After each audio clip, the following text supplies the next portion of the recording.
Hello everyone, and welcome to another episode of Inside Out Smile.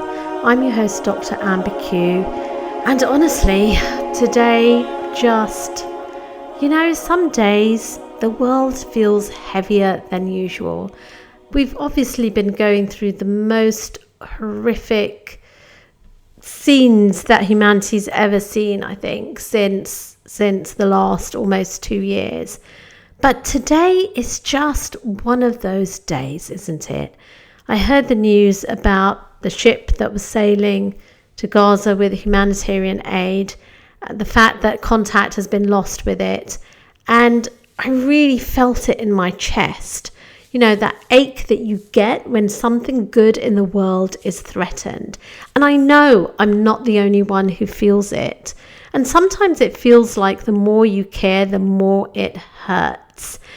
And I remember actually a friend saying to me when I was saying, oh gosh, I wish I didn't feel things so much. This was a number of years ago.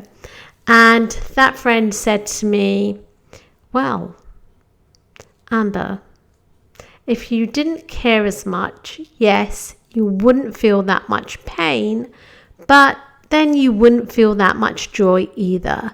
And that really kind of reframed it for me, because when I think about my life and trying to make things better, whether it was for patients who couldn't speak for themselves, whether it was for anyone that needed a little bit more kindness than the world was giving, I thought to myself, well,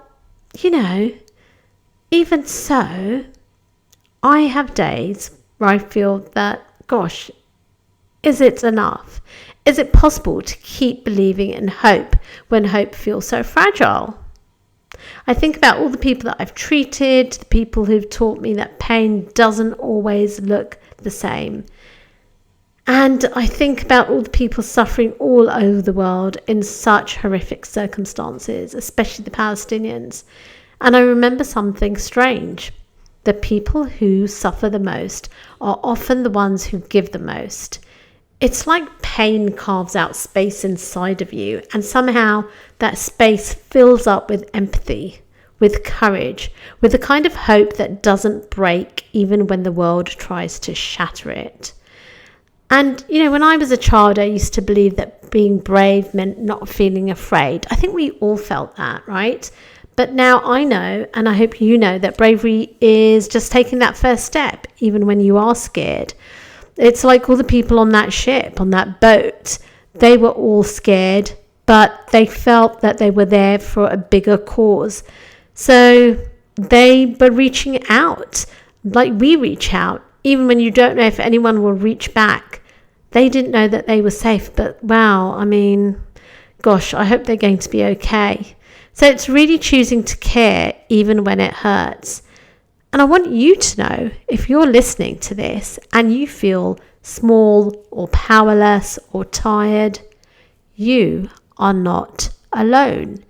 You don't have to fix the whole world. You just have to make just one thing a little better for yourself, for someone else, for today. Because every act of kindness is a rebellion against despair. Every time you choose to care, you're proving that hope is still alive.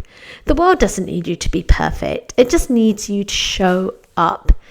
And if you're struggling to be kind to yourself, remember, you are allowed to rest, you are allowed to feel sad, and you are allowed to start again. I believe that nothing stays the same. We grow or we shrink. We heal or we hide. And every time you choose to grow even a little bit, you're making the world a softer place, a more tender place. So if you're feeling hopeless or helpless or just tired of being brave, that's okay. You can start again tomorrow. I can start again tomorrow. You can start again right now. I can start again right now. Because even in the darkest moments, the smallest smile can be a light for someone else. So let's keep believing. Let's keep showing up. Let's keep hoping. And until the next episode, let's all create connection and not just change lives, but save lives.